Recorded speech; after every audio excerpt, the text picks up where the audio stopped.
So guys नमस्कार। एक बार आप सभी का फिर से बहुत बहुत स्वागत है आपके अपने यूट्यूब चैनल डी गुरुजी पर। और जो है एक इम्पोर्टेंट टॉपिक था, मैंने इसके रिगार्डिंग काफ़ी सारे क्वेश्चंस कराए हैं, बट एक और वीडियो आपका जो है देख लीजिए, जिससे आपको एक आइडिया लग जाएगा। और ये वीडियो मैं इसलिए लेकर आ रहा हूँ क्योंकि इस वीडियो से सिर्फ और सिर्फ जो है डीआई के क्वेश्चंस आपको नहीं कवर होंगे आपके पेपर में, क्योंकि बीएड एंट्रेंस एग्जाम में जो बहुत ज़्यादा जो है बहुत डिटेल में जो है मैथ नहीं आता है, ज़्यादा क्वेश्चंस आते भी नहीं हैं, आपका थोड़ी बहुत चीज़ें आती हैं। तो इस वीडियो को एक बार देख लीजिएगा डीआई का, क्योंकि आपको ये जो टॉपिक आज मैं कवर कराऊंगा, ये आपका टॉपिक भले ही डीआई है, मैंने एक वीडियो दिया था, बस इसमें क्या है, बट इसमें क्या चीज़ है कि आपका परसेंटेज आपको यहाँ पर कवर हो जाएगा। औसत जो आपको थोड़ा सा अगर कॉन्सेप्ट नहीं क्लियर है औसत का, वो भी क्लियर हो जाएगा। और छोटी मोटी जो और भी चीज़ें हैं मैथ की, मैं आपको इसमें बता दूंगा, ठीक है। तो इस वीडियो को अंत तक देखिएगा। अब देखो, एक आध क्वेश्चन लास्ट ईयर एक क्वेश्चन आपका शायद डीआई का आया था, इसलिए मैं डीआई करवा दे रहा हूँ। अगर डीआई का नहीं भी आता है कोई दिक्कत वाली बात नहीं, आगे आप लोग और भी एग्जाम्स हो गए पीटी, वहाँ पर जो है डीआई के क्वेश्चंस तो आते ही आते हैं। तो यहाँ पर इसको देख लीजिए ध्यान से। यहाँ पर देखिए क्वेश्चन आपका दिया गया है सामने, आपके सामने ध्यान से देखेंगे। क्या कह रहा है भाई, एक क्या बना, गोला बना है। मैंने इसको एक क्वेश्चन कराया था ना। अब एक इसको बोलते हैं पाई चार्ट। पाई चार्ट क्यों बोलते हैं, क्योंकि आपको जो पता है वृत्त में जो फॉर्मूले होते हैं उसमें सारे पाई पाई होते हैं, इसलिए इसको पाई चार्ट बोला जाता है। अब यहाँ पर देखिए पाई चार्ट को इसको अलग अलग जो है बांटा गया है, जैसे कुछ म्यूचुअल फंड है, कुछ सरकारी क्षेत्र हैं, बॉन्ड है यहाँ पर 4%, सावधि जमा 31% है। सबको जोड़ोगे तो हमेशा 100% आएगा, ये चीज़ याद रखिएगा। और हमेशा जो परसेंटेज में होता है वो आपका 100% जो है आपकी चीज़ें होती हैं। तो यहाँ पर भी आपको जो है ध्यान रखना है। जैसे आपका यहाँ पर क्या कह रहा है, यदि बॉन्ड में निवेश की गई राशि 8,000 रुपये है, तो शेयरों द्वारा निवेश की गई राशि कितनी होगी। अब देखो बॉन्ड कहाँ पे, बॉन्ड आपका ये है 4%। तो आपको एक चीज़ क्लियर हो गया, बॉन्ड में निवेश की गई राशि 8,000 है, तो ये बॉन्ड में जो है ये 8,000 है, बॉन्ड में कितना है 4%। ये किसके बराबर है भाई, आपका 8,000 के बराबर है। तो हमसे पूछा गया है तो शेयर के निवेश की राशि कितनी होगी, तो शेयर आपका कहाँ पे 15% है। तो 4% अगर आपका 8,000 के बराबर है तो पहले 1% निकाल लो। तो भाई 1% कैसे निकालेंगे, 1% बराबर आपका हो जाएगा 8,000 डिवाइड बाई 4 कर देंगे, हल कर लो, आपका 2,000 आ जाएगा। कितना आ गया भाई, आपका 2,000 आ गया। तो अगर 1% 2,000 के बराबर है तो हमसे क्या पूछा गया है, हमसे शेयर वाली राशि पूछी गई, नहीं कि 15% किसके बराबर होगा। तो 15% जो आपका 2,000 गुणे 15% करना, क्योंकि एक इसके बराबर तो 15 गुना ज़्यादा होना है, तो 15 से गुणा कर देंगे तो आपका कितना आ जाएगा भाई, ऑब्वियस सी बात है 15 दूनी 30,000 आ जाएगा। तो जितने लोग यहाँ पर जवाब दे रहे हैं 30,000, या जो बस समझते हुए चलो, बहुत ज़्यादा इसमें दिमाग मत लगाओ, आप लोग देखते हुए चलो भाई। तो ऑप्शन नंबर 7 यहाँ पर ए जो दिया गया है करेक्ट हो जाएगा, ठीक है। अगला क्वेश्चन देखिए आपसे यहाँ पर क्या पूछा गया है, ध्यान से देखेंगे और सब लोग बताते हुए चलेंगे भाई। एक पाई चार्ट फिर से दिया गया है, समझो इस क्वेश्चन को ध्यान से, वीडियो की क्वालिटी बढ़ा लो, साफ दिखेगा। अब यहाँ पर करें कोई कंपनी एक्स, उसका लेखांकन दिया गया है, इसमें जो है ये सब जो है 10% सब दिए गए हैं। तो यहाँ पर क्या कह रहा है कि यदि कंपनी ने करों के रूप में 2 लाख रुपया दिया है, कर कहाँ पे, ये देखो कर यहाँ पे ढूंढो, कर यहाँ कर ढूंढो, बस कर कितना है 5%। 5% किसके बराबर है भाई, आपका 2 लाख रुपये के बराबर है। तो कच्चे माल के लिए कितना खर्च होगा, तो पहले 5% 2 लाख लिख देते हैं। 2 लाख को ऐसे 2 के आगे 5 जीरो लगा दो, ठीक है, ये आपका 2 लाख हो जाएगा। तो हमसे पहले 5% पता है, अब हमको कहाँ तक जाना है, कच्चे माल पे जाना है, 50% पे जाना है। तो आप चाहो तो 1% करके निकाल लो, लेकिन और थोड़ा इजी करने के लिए देखो 5 और 50 में कितने गुने का अंतर है, आप डायरेक्टली इससे भी निकाल सकते हो, 10 गुने का अंतर है। तो 2 लाख में 10 गुना बढ़ा देंगे तो 20 लाख रुपये आपका आ जाएगा उत्तर। तो इसका सही उत्तर आपका क्या हो जाएगा भाई, 20 लाख आपका करेक्ट हो जाएगा भाई। चलिए भाई, क्लियर है, यस और नो भाई।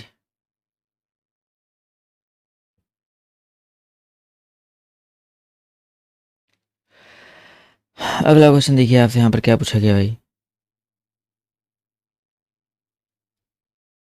अगला क्वेश्चन देखिए आपसे यहाँ पर क्या कह रहा है, रेखा आरेख दिया गया है, ध्यान से देखिए। अब देखो एक रेखा आरेख है। अब यहाँ पर जैसे जनवरी में इसको देखते कैसे, जनवरी में देखो यहाँ पर 400, ये कार के निर्माणों की बात हो रही है। जनवरी में 400 कार बने, फरवरी में 700 कार बने, मार्च में आपके यहाँ पर 900 कार बने हैं। तो यहाँ पर क्या कह रहा है, ध्यान समझिएगा। कह रहा है कि मार्च और जून के महीनों में कितनी कार बने हैं। मार्च की बात हो रही है और जून की बात हो रही है। तो मार्च आपका ये है, मार्च में कितने कार बने हैं, 900 कार बने हैं। और जून की अगर हम बात करते हैं तो जून आपका ये है, इसमें 2200 कार बने हैं, 2200 कार बनेंगे। तो यहाँ पर क्या कह रहा है भाई, मार्च और जून के महीनों में कितनी कारों का निर्माण किया गया है। थोड़ा सा मिस्टेक मुझे इस क्वेश्चन में लग रहा है, 900 ये है, 2200 ये है, तो आई थिंक ये थोड़ा सा मिस्टेक है, क्योंकि यहाँ पर 2200 900 को जोड़ेंगे तो आप सभी को पता है, ऑब्वियस सी बात है, इससे ज़्यादा जाएगा। बट यहाँ पर पूछना क्या चाह रहा है, एक मिनट रुको, एक बार क्वेश्चन पढ़ लेते हैं। संचय, अच्छा ये संचय उत्पाद दिए गए। अब देखो ये थोड़ा सा जो क्वेश्चन आपका डिफिकल्ट कर दिया। संचय उत्पाद क्या होता है? संचयी का मतलब होता है जो है, जैसे संचयी का मतलब क्या होता है, जैसे 400 है, फिर आपका 700 दिया गया है। समझो, अभी आपको समझ में आ जाएगा। 700 के बाद क्या दिया गया भाई आपका? ये क्वेश्चन वैसे इतना डिटेल वाला क्वेश्चन नहीं आएगा, बट दिया है तो समझ लो भाई। 900 है, फिर 1300 दिया गया है, उसके बाद कितना है, 1900 है, ठीक है। उसके बाद आपका 2200 दिया गया है। अब संचयी का मतलब क्या होता है कि 2 जनवरी में आपके 400 कार बने, ठीक है, बट फरवरी में कारों की संख्या इससे 300 बढ़ गया, तो फरवरी में 300 बढ़े होंगे, यानी कि जो बढ़ गया उसको पूरा मिलाकर, यानी कि जनवरी में 400 बने तो फरवरी में जितने बने वो मिला करके 700 लिखा गया है, ठीक है, वो मिला करके आपका 700 लिखा है। उसके बाद मार्च की बात करते हैं, तो मार्च में 4 3 7, यहाँ पर 200 और बने होंगे तभी तो 900 होगा। फिर 900 से 1300 जाने के लिए कितना पहुंचेगा भाई? इसमें 400 कार बने होंगे।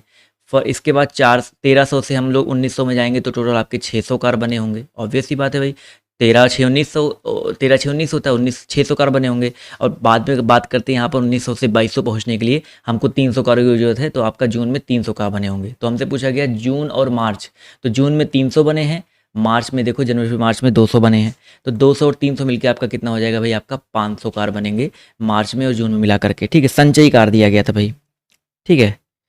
चलिए भाई, क्लियर है कि नहीं आप सभी को? यहाँ पर समझ में आ गया भाई? चलिए अगला क्वेश्चन देखिए आपसे क्या कह रहा है। अब देखो एक आयत चित्र दिया है, थोड़ा छोटा दिख रहा होगा, मैं बड़ा कर देता हूँ आपके लिए। एक ऑप्शन से हटाओ, फिर को बड़ा कर दो बस। ये क्वेश्चन है, देखिए। अब देखो ये क्वेश्चन में क्या कह रहा है भाई, कि एक आयत चित्र दिया गया है, अभी दिख रहा है ना, 50 ओवर में एक क्या दिखाया गया है यहाँ पर? 50 ओवर की पारी में रन रेट को दर्शाता है। इस पारी में बनाए गए कुल रन कितने थे भाई? अब देखो कुल रन कैसे बताने हैं। अब देखो ये 50 ओवर की पारी में रन रेट को दर्शाया गया है, यानी कि 1 से 5 तक रन रेट 5 था, इसका 6 था, इसका 5.5 था।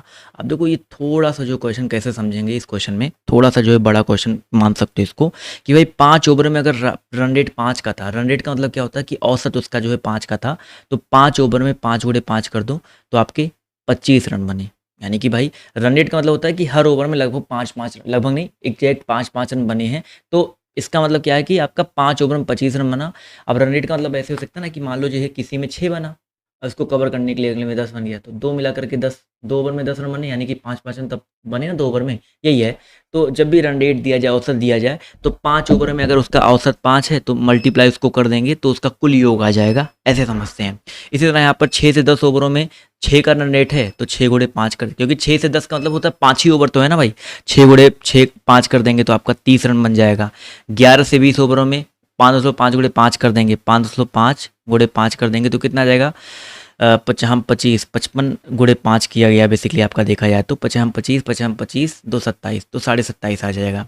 इसी तरह अगले की बात करते तो 6.5 गुणे 5 हो जाएगा, 6.5, क्योंकि इसमें औसत कितना है? 6.5 है। 21 से 30, माफ़ कीजिएगा, यहाँ पर एक मिस्टेक मेरे से हुआ है, ओवर मैंने ध्यान नहीं दिया, ओवर भी ध्यान देना है भाई। यहाँ पर देखो कह रहा है आपका 6 से 10 5 ओवर था, लेकिन 11 से 20 मतलब 10 ओवर हो गया ना भाई, तो 5.5 इंटू कितना करेंगे? मल्टीप्लाई 10 से करेंगे, तो इसमें 55 रन बन जाएंगे इन 10 ओवरों में।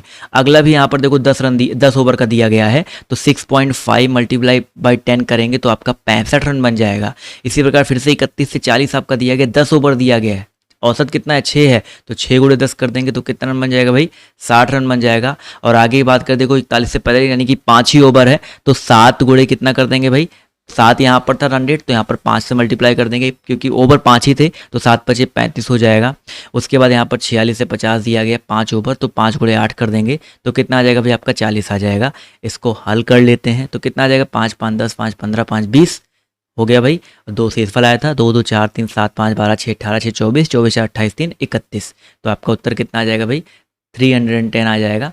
तो ए ऑप्शन जो इसका दिया गया करेक्ट हो जाएगा, ठीक है। तो यहाँ पर एक चीज़ और समझ लो भाई, औसत क्या होता है? मैंने परसेंटेज तो आपको पढ़ाया ही था, औसत भी समझ लो भाई।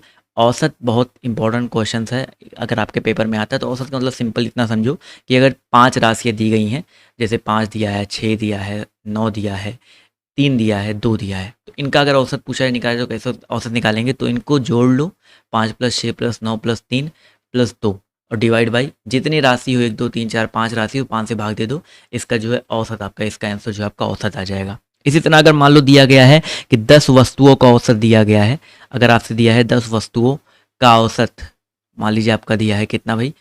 10 वस्तुओं का औसत अगर मान लीजिए दिया गया है 15।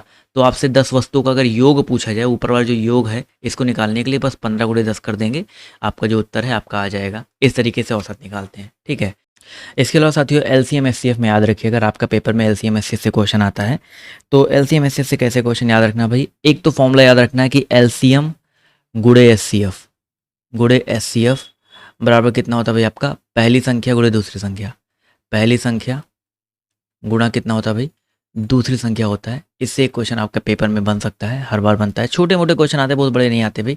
पहली संख्या गुणे दूसरी संख्या, यानी कि आपका यहाँ पर क्या हो जाएगा, जैसे मान लो एक क्वेश्चन दिया गया है कि किसी संख्या का एलसीएम 50 है, ठीक है, एचसीएफ 30 है, और उनमें से एक संख्या जो आपका 20 है, ठीक है, तो दूसरी संख्या क्या होगी। तो यहाँ पर ऐसा करेंगे, एलसीएम 50 गुणे एचसीएफ 20 बराबर पहली संख्या एचसीएफ कितना है 30 है, पहली संख्या 20 है तो गुणे दूसरी संख्या को एक्स मान लेते हैं। तो एक्स की वैल्यू कितनी आ जाएगी, 5 गुणे 3 कर देंगे 1500, डिवाइड बाई 20 कर देंगे, 0 0 कट गया आपका, कितना आ जाएगा 75। तो दूसरी संख्या आपकी कितनी आ जाएगी भाई 75 आ जाएगी। तो एक एलसीएम एचसीएफ से ऐसे क्वेश्चन बनते हैं। इसके अलावा और आपका क्वेश्चन क्या बन सकता है एलसीएम एचसीएफ से, आपका एलसीएम एचसीएफ से एक वो तो नॉर्मल एलसीएम और एचसीएफ निकालना आप सभी को आता ही होगा। एक क्वेश्चन आपका जैसे ये बनता है कि जैसे मान लीजिए दिया गया है 2/3 है, 5/2 है, 1/4 है, इनका बोला जाए एलसीएम निकालो।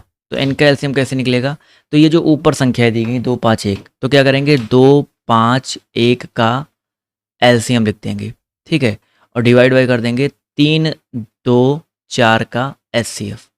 समझ में आया भाई। जब भी आपका भिन्न का एलसीएम निकाला जाए तो अगर एलसीएम पूछा है तो अंश का एलसीएम करके हर का एचसीएफ निकाल देंगे। तो 2 5 1 का एलसीएम कितना निकलेगा, 2 5 10 के आसपास आएगा, निकाल लीजिएगा। और 3 2 4 में कुछ कॉमन है नहीं तो यहाँ पर 1 हो जाएगा, तो इसका उत्तर आ जाएगा 10। कितना आ जाएगा भाई, 2/3 5/2 1/4 का एलसीएम कितना आ जाएगा, 10 आ जाएगा। अगर यहीं पर इसका जो है एचसीएफ पूछा गया होता, अगर यही सेम क्वेश्चन मान लो इस तरीके से होता, मान लो एक संख्या दे देता हूँ भाई 10/11 1/3, ठीक है, 2 आपका 4, 2/4 कर क्यों तो कट ही जाएगा, 2 आप लोग 22 11 ही कर लो। तो अगर इसका एलसीएम पूछा जाए, एचसीएफ पूछा गया होता तो क्या करते भाई, इसका एचसीएफ निकालने के लिए ऊपर जो 10 1 2 दिया गया इसका निकालेंगे, 10 1 2 का एचसीएफ निकाल लेंगे और डिवाइड बाय कर देंगे 11 3 और 11 का एलसीएम कर देंगे, नीचे का एलसीएम निकाल लेंगे। एचसीएफ निकालना आता है, इन सब में कॉमन क्या है, सब में कुछ कॉमन है नहीं तो 1 आ जाएगा नीचे। अब एलसीएम एचसीएफ निकालना अगर आपको नहीं आता है तो भाई उसको सर्च कर लीजिएगा, डीए गुरुजी एलसीएम एचसीएफ मैंने पढ़ाया हुआ है। 11 3 11 का जो एलसीएम होता है 11 33 हो जाएगा, तो इसका उत्तर 1/33 आ जाएगा। तो इस तरीके से इसका एचसीएफ जो निकालना होता है, ठीक है। तो ये तो हो गए भाई आपके एलसीएम और एचसीएफ से जो आपके इंपॉर्टेंट टॉपिक बन सकते हैं। परसेंटेज मैंने आपको पूरा पढ़ाया है, उसको देख लीजिएगा, उसके लिए इतना परेशान जो होने की ज़रूरत नहीं है। लास्ट टाइम में बस आपको इतना कहूँगा, एकदम चिल होकर के पेपर दीजिएगा और जो है फालतू में जो है टेंशन मत लीजिएगा, ठीक।